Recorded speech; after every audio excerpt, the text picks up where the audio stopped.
மாநகராட்சிக்குட்பட்ட 45 வார்டுகளிலும் தினம் 3 வார்டு விதமாக ஒரு வார்டிலே 30 துப்புரவு பணியாளர்கள் சாக்கடை சுத்தம் செய்வது, அங்கே இருக்கின்ற புற்களை செடிகள் எல்லாம் வெட்டி எடுப்பது, அதே போல் பெரிய பெரிய சாக்கடைகள் எல்லாம் அடைப்பு ஏற்பட்டிருந்தால் நம்முடைய ஜெட்ரானிக் மிஷின் வைத்துக்கொண்டு அந்த அடைப்புகளை சரி செய்வது,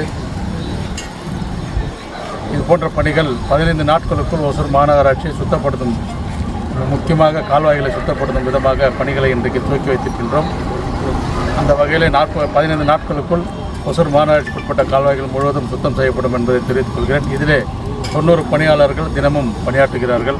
நம்முடைய மாநகராட்சி பணியாளர்கள் மற்றும் வெளியிலிருந்து பணியாளர்களை அமர்த்தி நம்முடைய மாநகராட்சியுடைய ஜேசிபி, டிராக்டர் மற்றும் இங்கே இருக்கின்ற மிஷின்கள் எல்லாம் பயன்படுத்தி இந்த 15 நாட்களுக்குள்ள நம் மாநகராட்சி சுத்தமாக வைக்க நாங்கள் முயற்சி எடுத்துக்கின்றோம் என்பதை இந்த நேரத்தில் நான் மகிழ்ச்சியுடன் தெரிவிக்கிறேன்.